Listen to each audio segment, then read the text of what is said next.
Let's go to New York. Leila, Amineddoleh is adjunct professor of law at New York University. Thank you for being with us here on France 24. I'm happy to join you. Thank you. And you actually teach courses on art crime. So this is cogent. First off, your reaction to the latest arrests and, yeah, the absence of jewels. So I'm optimistic that some of the people involved in this theft have been caught early on, because the longer that the more time that goes by that the thieves are not captured and that evidence isn't gathered, the more likely it is that the works will leave the vicinity, will move farther outside of France, and that evidence will be lost, and then also that the pieces will be dismantled. So the faster that the investigators can work, then the more likely it is that objects will be recovered. And hopefully the works have not been dismantled at this time. But I think it's really a positive sign that the majority of people involved in this theft, or who we think the majority of the people are, that they are being investigated and questioned.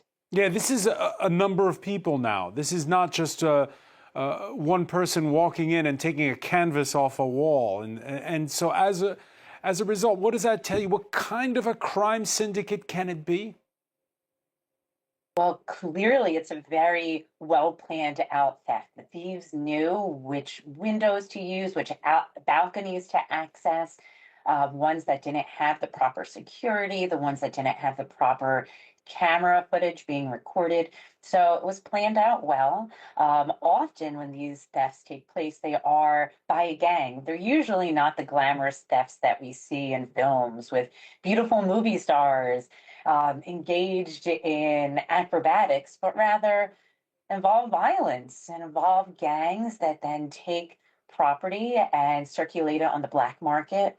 People that don't necessarily love the objects and their cultural value and their historic value, but rather take the objects for their raw materials to sell and make money on the black market or use to trade for other black market objects.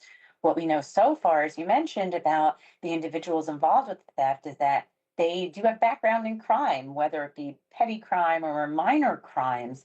They are people who are involved in the criminal world.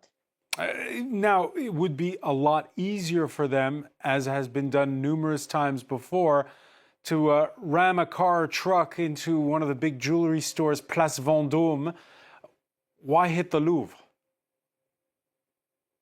Perhaps the museum was easier to strike. You see the museum that had some construction occurring at the time, easier access into a second floor window. These institutions easier than hitting a jewelry store.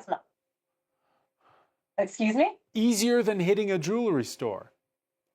Perhaps these cultural institutions have limited budgets for security, and as we know, the second floor balcony was vulnerable. The thieves knew that, and they knew to access that area. And when you think about the Louvre as well, it's such a huge building with so many square feet and so many access points. I think it might be easier to hit a museum than a jewelry store with access through one door and one main showcase window. So I think the museum may have been easier to target. Now, unfortunately, the Interior Minister interviewed on Wednesday hinted that perhaps there could be foreign players at work, but then he didn't elaborate on that. These criminal syndicates, what are the chances that they're French or that they're foreign or that it simply just doesn't matter? I don't think it really matters. There are people who clearly wanted to steal French heritage and world heritage from a museum. And I don't have any insights. I haven't heard anything about whether it was a more local gang or whether it was somewhere else in Europe or even an international gang from Asia or Americas or Africa. So I really don't have anything to say about the origin of the gang. Now, I think that the French investigators are keeping that quiet, right, as they continue on with their investigation in hopes of questioning all the individuals involved in this crime. Yeah, they're not revealing all. Leila, you penned a piece for The Conversation, which you said it's going to be hard to pass these pieces on. Yeah, so one of the things about jewels and why I think the jewels were targeted in this really cinematic, dramatic kind of heist is jewels are easier to dismantle and to put on the market. They can be dismantled, taken from their context. They can be cut down, reshaped, put in different settings, and then just placed on the market with unscrupulous dealers. The same is not true for fine art.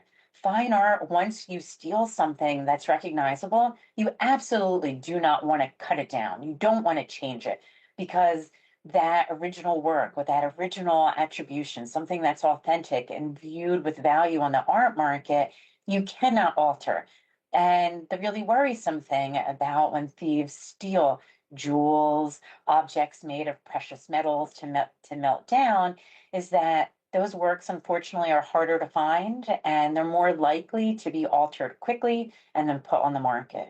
And actually, statistics show a growing number of these kinds of heists where jewels are targeted and metals are targeted rather than fine art.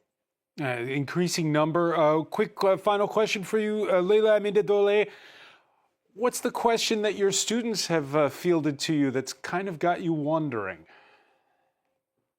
We've had so many, I've had so many great questions from students, from colleagues, other attorneys. I'm an art lawyer, and a lot of my colleagues have asked this. When are these pieces going to show up again? When do they typically show up after a theft? And unfortunately, these pieces may be gone for years. They may show up. If they remain in their completed state, they probably won't show up for years to come. If they're dismantled, they might already be on the market. But what gives me hope, and what I've mentioned to many people who've asked me about this theft, is that other institutions have been successful in recovering stolen works. There was a very well known art theft or jewel theft at the Green Vault in Dresden, in Germany.